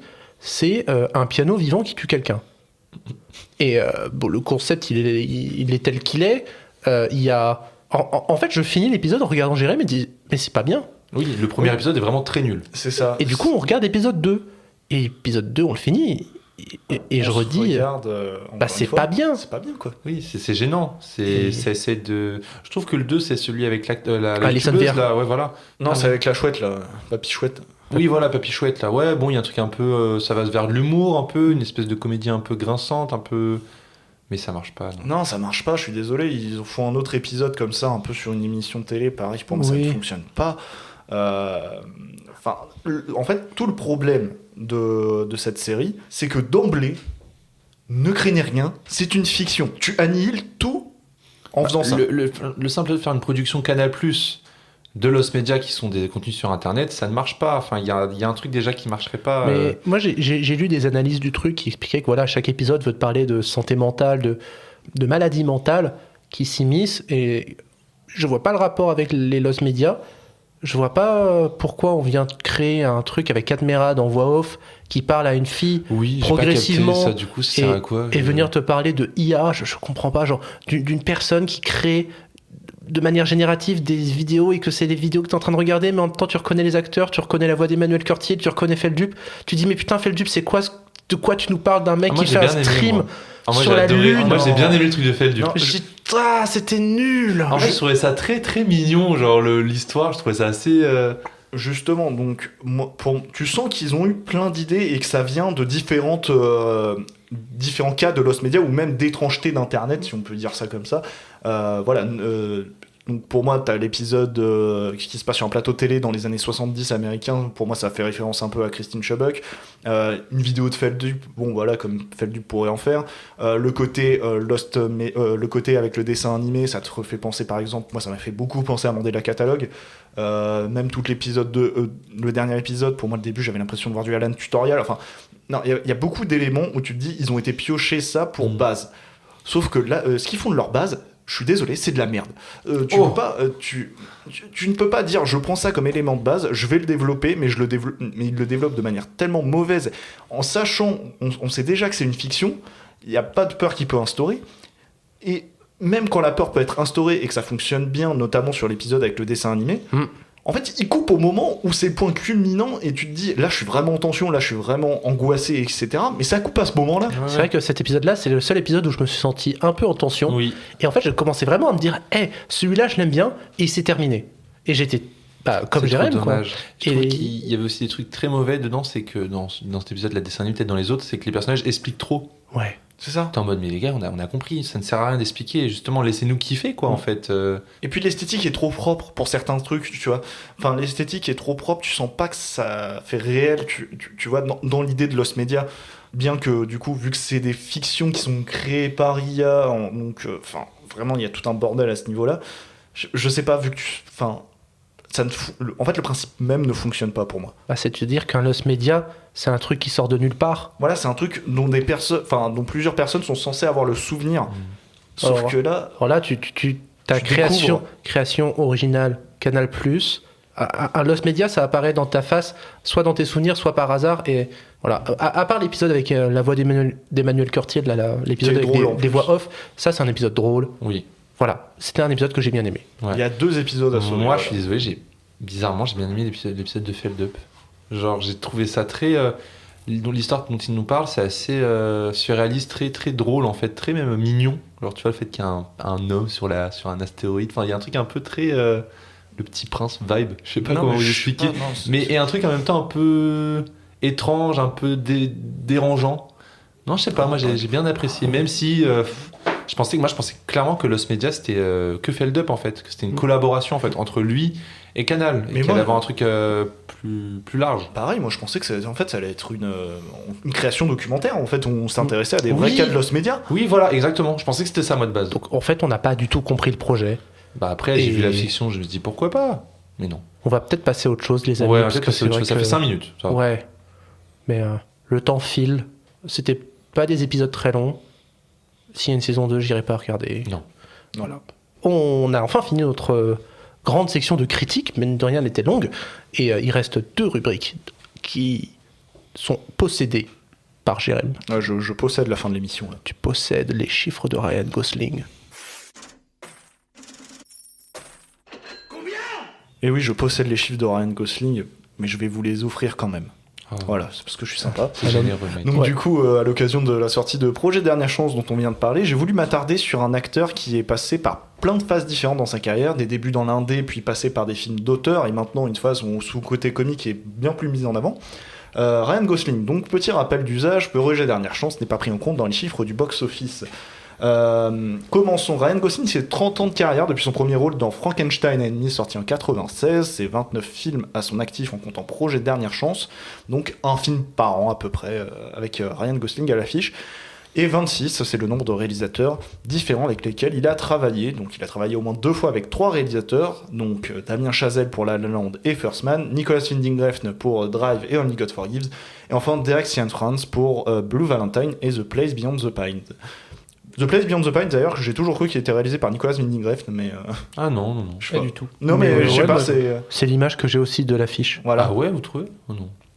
À noter, même si c'est quelque chose de connu, Ryan Gosling a 3 films en commun avec Emma Stone, Crazy Stupid Love, Gangster Squad et La La Land. Et du coup, le projet Ellie Mary, parce que c'est une Stone. Oh, trop fort. En fait, je confonds beaucoup Only God Forgives et The Rise. Place Beyond the Pines. Ah, ok. Ensuite, si on prend les notes IMDb, son film le mieux noté, c'est lequel selon vous ? C'est La La Land. Blade Runner. C'est Drive. Allez, La La Land. Oh non, c'est Projet Dernière Chance, les gars. C'est avec 8,5 sur 10. Après, oui, mais il a combien de notes pour le moment ? Je crois qu'il a quand même pas mal de notes. J'avoue que, bon, si tu comptes pas celui-là, il me semble que c'est La La Land. Alors non, sinon c'est à égalité La La Land et Blade Runner 2049. À égalité. Ouais, à 8 tout rond. Quant à son film le moins bien noté, c'est lequel selon vous ? The Notebook. T'as pas aimé. Détesté. Non, il a fait des films. Attends. Sans doute un film qu'il a fait en début de carrière. Song to Song ? Alors, Julien a la bonne réflexion, puisqu'en effet, c'est son tout premier rôle, donc Frankenstein and Me, avec 4,9 sur 10. Ah, dur. Et en moyenne, ces films sont notés 7 sur 10. Pas dégueulasse. C'est tout sympa. Parlons box-office maintenant. Gosling, niveau box-office US, a quand même engrangé plus de 1,6 milliard de dollars, avec comme plus gros succès Barbie, bien évidemment, avec 636 millions de dollars de recettes. Niveau mondial, c'est sans grande surprise également Barbie, son plus gros succès, avec 1,4 milliard de recettes mondiales. Et c'est le seul film de sa carrière à dépasser le milliard, peut-être le deuxième si Owen a raison avec son pari. L'ensemble des recettes des films dans lesquels Ryan Gosling a joué s'élève à plus de 3,6 milliards, avec une moyenne à 130 millions par film. En France, pas de surprise non plus, puisque c'est Barbie qui est en tête des blocs avec plus de 5,8 millions d'entrées. Mais, à contrario, le film qui a fait le moins d'entrées avec Ryan Gosling, c'est le film qui s'appelle Une fiancée pas comme les autres, que j'ai découvert récemment, donc avec 12 652 entrées, où en gros c'est Ryan Gosling qui joue un mec qui, en fait, sa meuf c'est une poupée. Ah oui, Lars in the Real Girl. Voilà, ouais, en version originale. Ouais. Et c'est bien?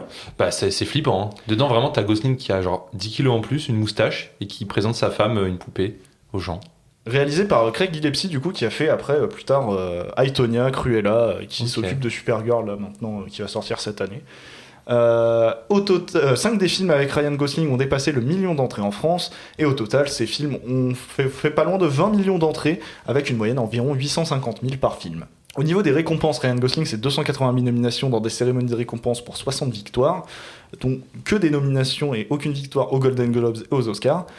Et donc nous allons passer à nos chiffres sur la filmographie de Ryan Gosling en reprenant Projet Dernière Chance dans les comptes. J'ai juste un truc à dire sur Ryan Gosling.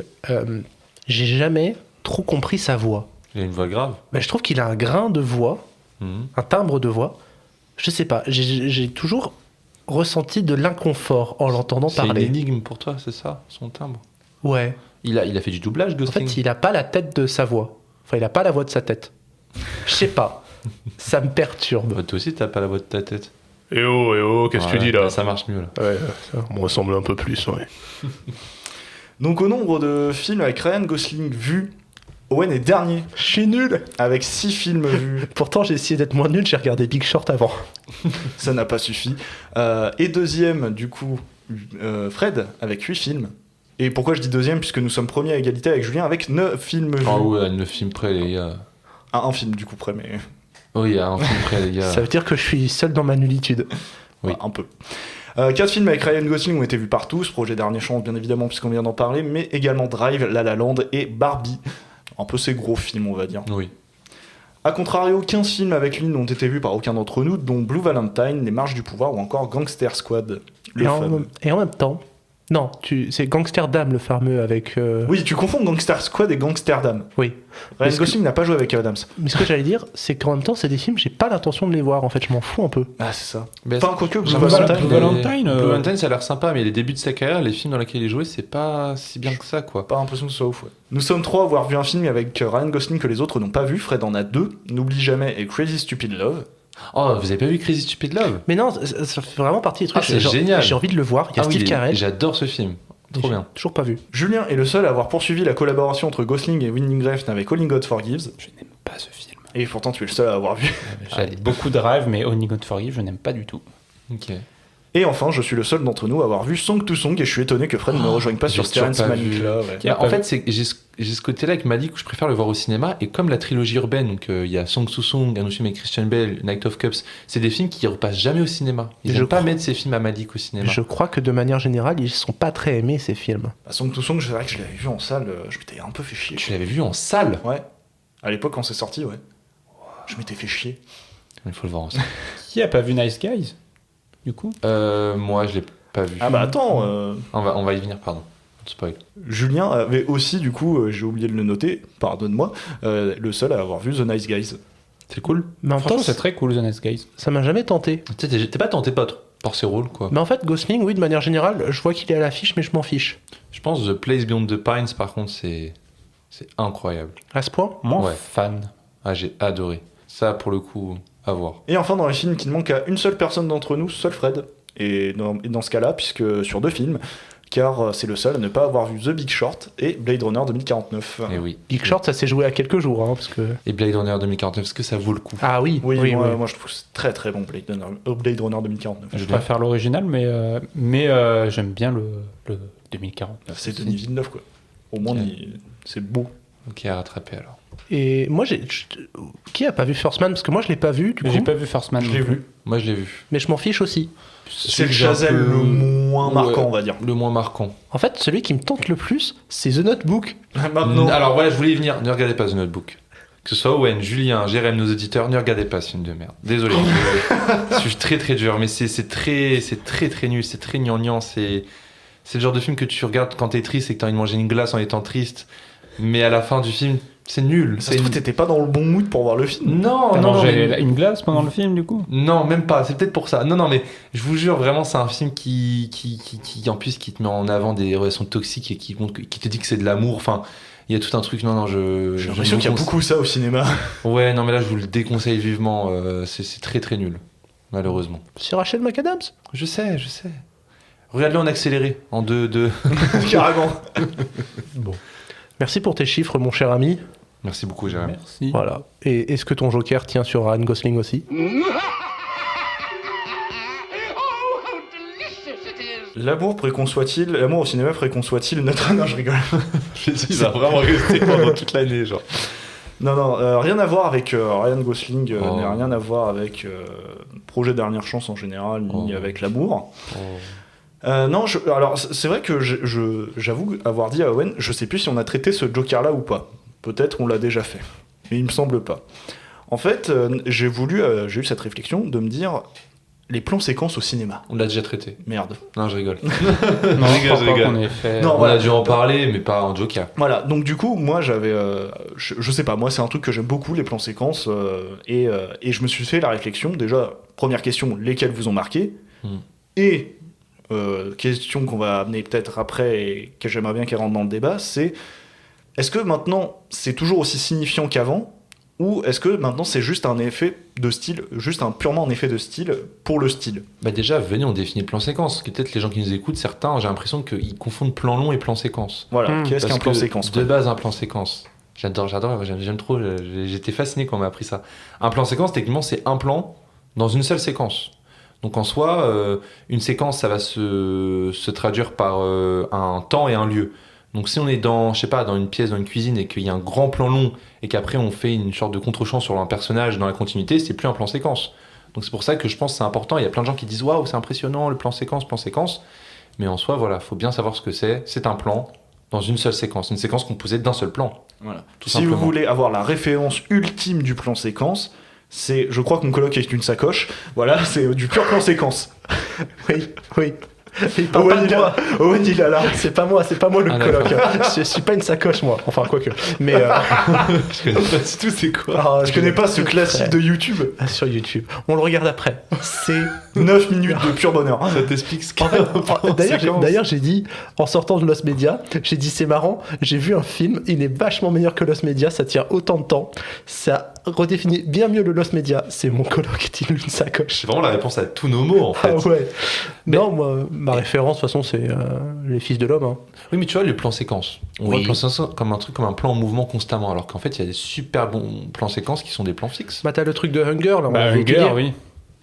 C'est un plan séquence de 17 minutes, c'est plan fixe, juste avec Fassbender et je sais plus quel autre acteur. C'est l'acteur qui joue Davos dans Game of Thrones. Mais j'ai plus son nom. Qui sont juste assis à une table et ça parle pendant 17 minutes. Techniquement, l'antépénultième plan de Un simple accident aussi, c'est un plan séquence, dans mon souvenir. Oui. Oui, qui a un plan séquence fixe. Donc Oui. tu vois, on traduit beaucoup par le mouvement, par de l'action. Donc Par le Fils du- de l'Homme, c'est clairement ça. Hein. Par le déplacement dans différents lieux, parce que les Fils de l'Homme, t'as 2 giga plans séquences, t'as le plan séquence de la voiture, la caméra, elle est au milieu de la voiture, elle tourne autour, et tout à coup, la voiture est attaquée, et il n'y a pas de coupe, et tu suis en temps réel la mort d'un personnage qui agonise d'une blessure, et t'as le plan séquence, moi qui m'a vraiment marqué, c'est le plan séquence du tank, parce qu'il passe d'un extérieur très chaotique à un intérieur avec des couloirs et avec un changement radical d'ambiance et puis aussi de signification, parce que tu es dans un monde chaotique et là tout à coup tout le monde se tourne autour d'un même chose et c'est très fort. Mais tu vois, moi, plan séquence, en soi, ça m'avait vraiment marqué à l'époque. C'était 1917, Oui. qui était composé de plein de petits plans séquences qui donnaient l'impression que tout le film était fait en un seul plan. Alors je crois qu'à un moment, il y a une ellipse quand même. Parce Oui, que le personnage oui, se oui. tape, bref. Et ce que j'aimais beaucoup, moi, dedans, c'était un moment très marquant, c'est quand on passe de l'orange au bleu.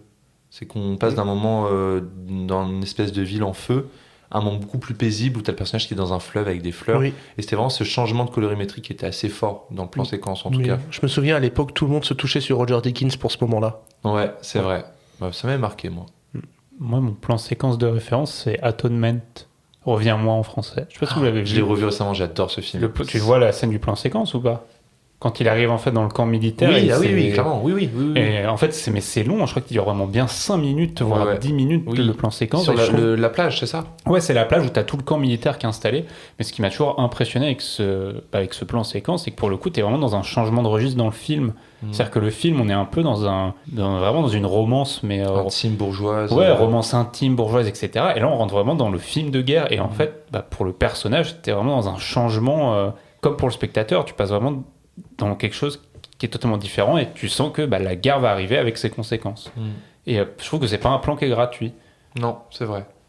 Bah, c'est vrai que par exemple, moi je me souviens d'un des derniers plans séquences qui m'a marqué, mais pour une bonne et une mauvaise raison, c'est Babylone.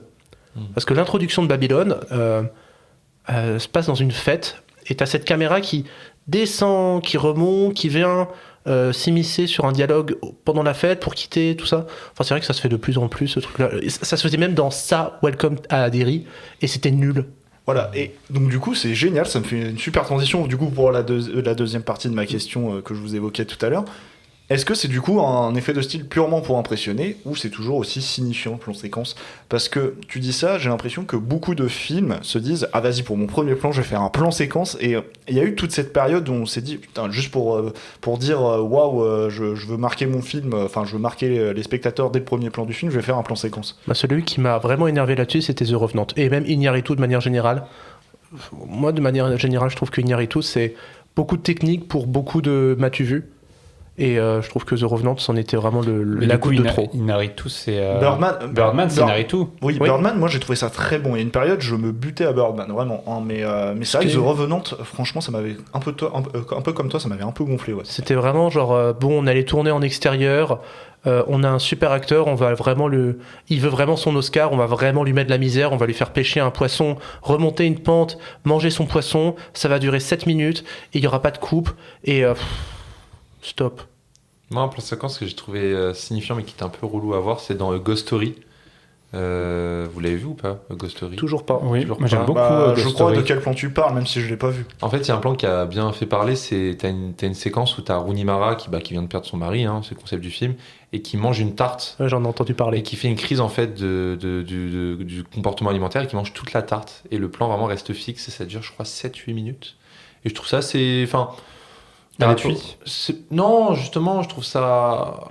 Je sais pas en fait. J'ai envie de croire que c'est gratuit et en même temps je me dis c'est intéressant, ça te montre un état d'âme, ça te montre quelque chose de puissant, de fort. Et en même Puis temps, elle mange toute la tarte. mais c'est ça en fait, la performance mec, tu te rends compte? Elle a mangé toute la tarte, vraiment Donc genre. pour toi, un plan séquence, il y a toujours des réalisateurs qui utilisent le plan séquence, pas pour effet de style, mais pour signifier quelque chose. Oui, non mais en soi oui, par exemple, ou alors plus pour à la fin du film te dire regardez j'ai fait une prouesse, par exemple Victoria, c'est genre l'exemple que j'ai qui est incroyable, c'est un vrai plan séquence Victoria pour le coup. Mais en fait, l'intérêt du plan séquence, c'est de mettre au cœur de la séquence le temps. On arrête de découper le temps, et en fait, c'est la durée de la chose qui va vraiment signifier ce qui se passe. Pour moi, quand tu filmes dans Babylone, alors que j'adore Babylone, hein, je trouve que c'est un excellent film, quand tu filmes une partie d'une soirée, une partie d'une fête, en fait, ton plan séquence, il n'a pas de sens. Parce que c'est juste le plan séquence de la voiture dans Les Fils de l'Homme, c'est tout le moment de la voiture, et c'est toute l'attaque que tu vis en instant T, et tu te rends compte à quel point elle a été très longue à vivre, mais en même temps très courte en durée de temps. Alors que la soirée de Babylone, elle a eu lieu avant le plan séquence, elle a eu lieu après le plan séquence. En fait, c'était juste waouh, t'as vu, j'ai fait un plan séquence. Alors si on revient sur mon exemple de Rooney Mara, oui, c'est intéressant parce que ça te met avec ce personnage qui fait une crise de boulimie et tu restes avec ce personnage pendant tout le moment du début jusqu'à la fin quoi. Mais en même temps, les moyens technologiques ont évolué parce qu'avant, faire un plan séquence, c'est galère un plan séquence parce que c'est long, parce que t'as pas le droit à l'échec, sinon faut recommencer, ça coûte de l'argent. Mais maintenant, les plans séquences, c'est devenu tellement plus simple à faire qu'il y a vraiment cette démonstration techniciste pour dire « Eh, regardez, on est capable de le faire ». Voilà, genre la corde, un truc, genre la corde à l'époque d'Hitchcock, c'est un truc de ouf. Hein. Ouais, la corde, ça c'est impressionnant. Après, il faut pas oublier que la corde, voilà, il y avait des inserts entre les deux, ils passaient par des objets pour couper, justement, de l'impression que Oui, ça, voilà. parce que c'était les limites techniques de l'époque. Voilà, mais comme 1917. Il y en a 12 de coupes. Voilà. dans la corde. Et je trouve que la corde a vachement de problème de rythme. Oui, ça c'est un autre problème du C'est film. un autre problème, mais voilà. Et j'adore parce que vous m'offrez des transitions magnifiques. Et donc, du coup, le dernier point que j'avais noté, c'était la place du numérique dans le plan séquence. Donc, tu m'as offert une super transition. Donc, est-ce que c'est plus impressionnant? Enfin, de toute façon, le numérique a aidé au plan séquence, quoi qu'il arrive. Mais est-ce que vous, rétrospectivement, vous êtes plus impressionné par un plan séquence d'un film vous savez que c'est tourné sur pellicule, qu'ils ont galéré, etc. Ou les plans séquences numériques vous impressionnent quand même plus? Grand A, petit 1. Oui. Mais quand je dis pellicule, je suis un peu paumé. Genre, moi je pense. Non, mais pas, des films de l'époque, genre par exemple La Corde, des trucs comme ça, des films qui sont vraiment purement dans leur époque où ils tentaient les plans séquences et c'était galère techniquement. Festen, c'est pas. Ah non, ils ont tourné avec une caméra numérique. Non, mais quand c'était dans la série True Detective. Parce que, T'as un épisode qui est en plan. C'est la course non, poursuite. Oui, ça dure 12 minutes. Ouais, c'est la scène de fin, la course poursuite dans les maisons. Là. Voilà, c'est très impressionnant parce que ça arrivait dans le médium de série. Et voilà, Les Fils de l'Homme, c'était très impressionnant en 2006 parce que des plans séquences, finalement, t'en avais pas tant que ça. Maintenant. En fait, dans les années 2010, les gens, Hollywood, ils ont pété un câble dessus. Et en fait, on voit tellement que genre ça impressionne plus. Genre le truc de Euphoria, tout le monde là, le plan séquence. Ouais. Bon, il est impressionnant quand même le plan là. J'ai souvenir que les gens étaient plutôt fatigués de l'avoir. Après, je trouve que ça commence déjà à dater, hein, en 2026. Est-ce qu'on a des exemples récents où il y a plein de plans séquences? Est-ce que ça nous impressionne toujours autant? Moi, j'ai pas d'exemple récent de plan séquence qui m'a impressionné. Bah, il y avait Adolescence qui a été tourné entièrement. Oui, Adolescence, mais parce que c'était le format série. C'était le format série, mais je parle de cinéma grand écran, tu vois. Bah moi, exemple récent que j'ai, c'était le film Années 20. Je pense que pas grand monde a vu ce film, c'est pas reconnu. En fait, le concept est incroyable, mais le résultat est totalement raté. En gros, Années 20, c'est un film d'1h30, tourné en une seule fois, une seule prise. Et l'idée, c'est de capter la vie dans Paris pendant un été en 2020. C'est-à-dire que les personnages qui se croisent, ça fait des transitions. Genre, tu suis des personnages dans le métro, à un moment, la caméra, elle se tourne un peu vers notre personnage, et hop, tu suis ce personnage et sa discussion-là. Et du coup, bah, c'est un vrai plan séquence en une seule prise, mais en fait, ça fait l'effet tellement inverse. C'est-à-dire que vu que tu sais que tu n'as qu'une seule prise et que tout est improvisé, bah, rien n'est naturel dans ce film.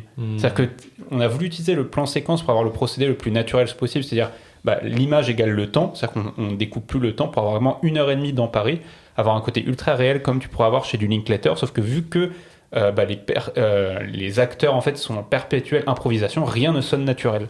Mais tu vois, j'ai un autre exemple récent, Exit 8. Les 15 premières minutes d'Exit 8 sont en première personne, en plan séquence, et tu te dis, ah c'est marrant, le film il a l'air de vouloir partir là-dessus, et le film en fait, non. abandonne. Non, il n'en fait rien de cette idée-là. Et par contre, je prendrais un autre truc, où là, par contre, sur la question du temps, Marty Suprême. Il n'y a pas de plan séquence dans Marty Suprême, mais la gestion du temps, du timing par les coupes, et je pense surtout à la séquence de la douche, où Timothée Chalamet tombe, le sol s'affaisse sous Timothée Chalamet dans sa baignoire. Bah tu vois, c'est une séquence, ils auraient pu la filmer en plan séquence en vrai. Ça aurait été très impressionnant, mais l'anarchie du moment, le temps découpé, aurait pas eu le même effet et aurait été moins percutant. Et je pense qu'à un moment donné, à l'époque du cinéma numérique, on a tellement voulu se dire que le plan séquence était tellement cool, en fait on a niqué le temps du film. Je pense qu'à la limite, le seul bon moyen d'utiliser le plan séquence, tu disais avoir côté un peu naturel, c'est de faire du plan fixe. Et on tombe sur donc des films à sketch. Bah, j'aime beaucoup en parler, mais Roy Anderson en soi, ça va être des plans séquences. Oui. Le cinéma d'Haneke va beaucoup utiliser aussi le concept de plan séquence, de rester sur un événement qui est hyper marquant et de te laisser dedans pendant 10 minutes et t'es en mode bon, qu'est-ce qu'on fait quoi, tu vois. Roy Anderson, c'est le côté pictural qui marque parce que c'est des images fixes, extrêmement denses. Et en fait, il te laisse le temps d'aller vraiment te concentrer sur des détails. Comme un tableau. Oui. Moi, j'aime beaucoup l'idée quand justement tu vas faire un plan fixe, mais qu'il se passe plein de choses dans le plan et que ça bouge. Et là, un exemple que j'avais le plus récent, c'était dans le film Météore, dont je vous avais parlé il y a déjà plusieurs mois. En fait, à un moment, tu as une séquence, c'est que justement, il travaille dans ces poubelles nucléaires, là. Et en fait, tu as des gravats, du gravier qui est évacué sur un grand tapis roulant. Et il y a un des persos qui fait des crises d'épilepsie. Et en fait, à un moment, le tapis roulant fonctionne pas. Donc en fait, tu as un plan fixe, tu vois le personnage en arrière essayer de débloquer le tapis roulant, il fait un malaise, tu le vois tomber, tu vois le tapis roulant qui monte, et en fait, tu vois le personnage sortir de l'écran. Et en fait, les deux autres personnages principaux sont toujours en train de discuter pour savoir comment ils vont débloquer le tapis roulant. Alors, c'est pas un plan séquence, que ça dure peut-être 1 minute, tu vois, mais je trouve que c'est assez impressionnant sur l'utilisation d'un plan fixe. Le plan d'après et le plan d'avant, c'est dans la même continuité ? Je sais plus s'il y a il coupe ou pas. Techniquement, un plan séquence peut durer 1 minute. Mais la séquence dure 1 minute. termes d'utilisation d'un plan fixe en coupe, ça je trouve que ça marche très très bien. De jouer sur le cadre et sur le plan. Donc voilà, je pense que le plan séquence peut bien être fidèle au temps quand il est fixe. Mais pour revenir à la question de la pellicule, enfin c'est Oui. vrai qu'avant, les plans séquences, ça n'existe pas trop, quoi. T'as Parce que l'introduction de la soif du mal. Oui, c'est impressionnant avec une grue, etc. Quand Ouais, même, mais la soif du mal. c'est super rare parce que la pellicule, ça coûte un bras et que on va pas trop s'y risquer, quoi. Il y a pas, je me rappelle qu'il y avait le premier film vraiment en plan séquence, c'est un mariage. L'Arche russe. Ouais, voilà, c'est pas ça, qui est entièrement tourné en Le plan Soukorov, séquence. ouais, si. Mais après, j'avoue que je l'ai pas vu. Voilà. Et On pour le l'a coup, je Blu-ray. crois que c'est le seul exemple que j'ai de, j'imagine, pellicule qui est vraiment, c'est un vrai plan séquence. Tout le film est tourné en un seul plan. Mm. Mais je sais pas comment ils ont fait à l'époque, du coup. Je crois qu'ils ont dû s'y reprendre à 3 fois. Ouais, je crois qu'ils ont fait des répètes, mais à balle, quoi. Mais c'est du théâtre, en Ouais. fait. Oui. À la fin, ça devient du théâtre Mm. où chaque acteur sait exactement ce qu'il va devoir faire à un instant T. Mm. Et c'est du par cœur. Mais je trouve que la prouesse reste quand même impressionnante, même avec le numérique, que de faire un film entièrement en plan séquence, mais un vrai film en plan séquence. C'est pour ça que je vous parlais de Victoria qui, le concept était de faire, je sais pas si vous l'avez vu, ça se passe en Allemagne, c'est toute une soirée avec une jeune femme qui se fait embrigader par des jeunes Allemands qui l'emmènent vraiment dans un braquage, en fait. Et tout le concept du film est vraiment de tourner le film en un seul plan, et le film dure 2 heures. Sauf qu'à un moment, il y a eu un souci technique pendant le tournage, ils ont dû couper, donc en fait, le film, c'est 2 gros plans séquences. Donc, et même pas finalement, parce que c'est une continuité, donc 2 gros plans longs, techniquement. Mais le concept du film, c'était de faire un seul plan. Et ça, je trouve ça encore impressionnant à l'heure d'aujourd'hui, même avec le numérique, quoi. Quand tu sais vraiment que c'est un vrai plan séquence, c'est fou. Oui, parce que c'est un challenge technique. C'est un challenge, voilà, mais parce que ça devient un challenge technique. Ouais, Est-ce mais- que c'est maintenant important pour le film? Pas tant. Ça dépend, parce que là, si tu me dis que c'est. Comment tu me racontes le film, c'est une fille qui est embrigadée dans un braquage, il y a un côté ultra effervescent qui peut être traduit par le plan séquence. C'est ça. En fait, c'est une personne, voilà, elle vit sa vie, elle tombe sur un mec une nuit à Berlin qui commence un peu à draguer, ils traînent ensemble, il l'amène avec des potes, ils kiffent, il y a des moments vraiment assez suspendus, assez cool. Et puis peu à peu, en fait, progressivement, elle se laisse amener dans un braquage. Moi, juste, le sentiment que j'aime pas avoir devant un plan séquence, c'est de m'imaginer les chefs techniques, enfin l'équipe technique, se check à la fin en mode « Yeah, on l'a fait !» Ouais, un plan Sans- séquence de prouveur, quoi. Ouais, voilà, sans avoir pensé que c'était la bonne chose pour leur film. Oui. C'est tout. Parce que des fois, il y a des films qui sont juste faits pour cette prouesse-là, sans forcément... Comme ouais, tu voilà. disais, tu parlais de l'exemple de Marty Suprême, mais oui, des fois, t'es perdant en faisant un seul plan sur une séquence. Des fois, le fait de pouvoir découper cette séquence, c'est une des forces du langage cinématographique, Bah oui, oui. justement. Le montage interdit de Jean Bazin. Non, oh là. André. Il a dit Jean Bazin. J'ai tellement... Retirez-lui son master. On coupe ça au montage. Retirez-lui son master de Coupe ça au cinéma. montage. Ah, j'ai oublié mes cours. Ah Mais voilà. Belle conclusion. Belle conclusion. Jean Bazin. Ça, c'est une conclusion d'universitaire. Donc voilà. Voilà. Par Donc, conséquent, Par conséquent, je pense que j'ai prouvé ce que j'avais envie de faire. Vous avez des trucs à dire encore ou... J'essaie de penser, du coup, le plan séquence, est-ce qu'il peut survivre dans la série? Peut-être, parce que c'est impressionnant de voir la série en même temps, non, parce que la série se développe tellement, on a affaire à des séries qui ressemblent presque à des longs métrages. voilà, c'est des budgets cinématographiques. Quand ça, pour maintenant, les- même ça, hein, même sur le petit écran, je pense que je serais plus autant impressionné. Finalement, le meilleur plan séquence de l'histoire, c'est God of War. C'est ma conclusion. Voilà. J'aime bien, on est parti sur un autre médium Moi, encore. c'est pour moi, magnifique. si on doit chacun vraiment dire un plan séquence, je dirais Funny Games. À ne que. Ah, moi, c'est Atonement. Hein. Atonement. Bon, en vrai, c'est le fils de l'homme, mais God of War. Ah, ça restera en 1917 quand même pour moi. Ouais. Ragnarok. Banger. Banger Masterclass Tu vas regarder la série, toi. Non, Même pas. rien à foutre. Ouais, non, les têtes des persos, non. Rien à foutre. Merci pour ton joker. Merci de pour ton Joker. De rien. Ça m'a fait plaisir. J'ai tenu 30 minutes ou pas là? Ah ouais, Bah non, oui, non, non, oui, mais- oui, il a bien tenu. hein. C'est un épisode conséquent. C'était intéressant, j'ai bien aimé ton Joker. Merci. Tu Ça me me fait donnes plaisir. Non. Ce sera pour Owen. Ah bon? Moi, je l'ai eu il y a pas longtemps. Ah bah je sais crois. plus. Je sais plus. Julien, ça fait longtemps. Ah mais attends, tu seras pas là toi dans 2 semaines. C'est pour ça, donc donne-le Ah. à Fred. Ah bah Julien qui me dit bah vas-y donne-le. Wow, fin d'émission, Il fait tomber son micro. Mayday. Bah non, Donne-moi je- ton Joker. Mais non, je veux le donner à Owen, j'ai dit. Mais, chais, Ok. t'as vu, j'en ai pas voulu et je l'ai quand même. C'est beau. C'est comme Timothée Chalamet. Ah non, lui, il l'a voulu, il l'a pas eu. Et il l'aura plus jamais maintenant, je le dis. Moi, j'ai pas envie de finir cette émission, mais va bien falloir un moment. Oui, donc tu me donnes le Joker. Non, je le garde pour moi. C'est pas cool. Merci beaucoup mes amis. On se retrouve dans 2 semaines. Sauf Julien du coup, Oui. qui s'absente un petit peu pour faire du jujitsu. Notamment. Si j'ai bien compris. Notamment, mais On il va reviendra on va plus trouver fort. quelqu'un qui va... On appellera Julien, une autre personne à sa place. Voilà. Mais on fait ça. On va trouver un sosie vocal. Voilà. Impossible, cet homme est trop unique. Ah, on va te remplacer par une IA.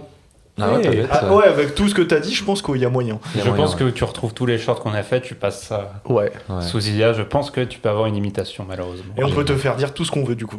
Ça, c'est terrible. Ça, c'est dangereux. Mais en attendant, vous pouvez nous suivre sur Instagram et TikTok.